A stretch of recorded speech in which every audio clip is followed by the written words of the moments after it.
ओम श्री गणेशाय नमः। सर्वमंगल मांगल्ये शिवे सर्वार्थ साधके शरण्ये त्र्यंबके गौरी नारायणी नमोस्तुते। सावित्री देवी की कथा। नारद जी ने कहा, भगवान, अमृत की तुलना करने वाली तुलसी की कथा मैं सुन चुका, अब आप सावित्री का उपख्यान कहने की कृपा करें। भगवान नारायण कहते हैं, मुने, सर्वप्रथम ब्रह्मा जी ने वेद जननी सावित्री की पूजा की। तत्पश्चात ये देवताओं से सुपूजित हुई। इसके बाद भारतवर्ष में राजा अश्वपति ने इसकी उपासना की। तदंतर चारों वर्णों के लोग इनकी आराधना में संलग्न हो गए। मुने, महाराजा अश्वपति मद्र देश के नरेश थे। उनकी रानी का नाम मालती था।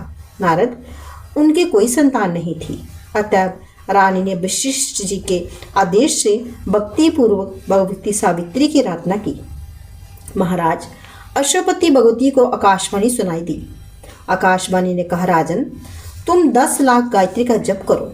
नारद, जब राजा अश्वपति ने विधि पूर्वक भगवती सावित्री की पूजा करके स्तोत्र से उनका स्तवन किया, तब देवी उनके सामने प्रकट हुई। उनका श्री विग्रह इस प्रकार प्रकाशमान था, मानो हजारों सूर्य एक साथ उदित हो गए हों। देवी सावित्री ने कहा, महाराज, तुम्हारे मन में जो अभिलाषा है उसे मैं जानता हूँ। राजन, तुम्हारी परम साध्वी रानी कन्या की अभिलाषित करती है। तुम पुत्र चाहते हो, कर्म से दोनों प्राप्त होंगे। इस प्रकार कहकर भगवती सावित्री ब्रह्मलोक में चली गई। राजा भी अपने घर लौट आए। यहाँ समय अनुसार पहले कन्या का जन्म हुआ। भगवती सावित्री की आराधना से उत्पन्न हुई। उस कन्या का नाम था, राजा अश्वपति ने सावित्री रखा। वे ऐसी सुंदरी थी मानो कोई दूसरी लक्ष्मी ही हो। समय पर उस सुंदरी कन्या के नव यौवन के लक्षण प्रकट हो गए। दुम्नसेन कुमार सत्यवान को वे पति बनाना चाहती थी, क्योंकि सत्यवान सत्यवादी था, सुशील एवं नाना प्रकार के उत्तम गुणों से संपन्न थे। राजा ने रत्नमय भूषणों से अलंकृत करके अपनी कन्या सावित्री को सत्यवान के प्रति समर्पित कर दिया। 1 वर्ष व्यतीत हो जाने के पश्चात सत्य पराक्रमी सत्यवान अपने पिता की आज्ञा के अनुसार हर्षपूर्वक फल ईंधन लाने के लिए अरण्य में गए। उनके पीछे पीछे साध्वी सावित्री भी गई। देववंश सत्यवान वृक्ष से गिरे उसके प्राण प्रयाण कर गए। मुने, जमराज ने उन्हें देखकर उनके अंगुष्ठ सदृश सूक्ष्म शरीर के साथ लेकर जमपुरी के लिए प्रस्थान किया। तब साध्वी सावित्री भी उनके पीछे लग गई। संयमनी पुरी के स्वामी साधु श्रेष्ठ जमराज ने सुंदरी सावित्री को पीछे पीछे आते देख मधुरवाणी से कहा, ओ सावित्री, तुम इस मानव देह से कहाँ जा रही हो? साध्वी, तुम्हारे पति सत्यवान भारतवर्ष में आया था। उसकी आयु अब पूर्ण हो चुकी है, अतएव अपने लिए कर्म का फल भोगने के लिए वे मेरे लोक को जा रहा है। सावित्री ने कहा, प्रभु, आप ज्ञान के अथाह समुद्र हैं। अब मैं अपने प्राणनाथ आपको छोड़कर कैसे जा सकती हूँ? कहाँ जाऊँ? ये बात पूछती हूँ, उससे आप मुझे बताने की कृपा करें। जीव किस कर्म के प्रभाव से किन किन योनियों में जाता है? तात, कौन कर्म स्वर्गप्रद है और कौन नरकप्रद? किस कर्म के प्रभाव से प्राणी मुक्त हो जाता है? ब्राह्मण, किस कर्म के प्रभाव से उसकी प्राप्ति हो सकती है? कितने प्रकार के नरक हैं और उनकी कितनी संख्या है और उनके क्या क्या नाम हैं? कौन किस नरक में जाता है और कितने समय तक वहां यातना भोगता है? धर्मराज ने कहा, बच्चे, अभी तुम हो तो बहुत छोटी बालिका, किंतु तुम्हें पूर्ण वेदानों, ज्ञानियों और योगियों से भी बढ़कर ज्ञान प्राप्त है। पुत्री, भगवती सावित्री वरदान में तुम्हारा जन्म हुआ है। तुम उन देवी की कला हो महाभागे, जो तुम्हें अविष्ट हो वे वर मांगो।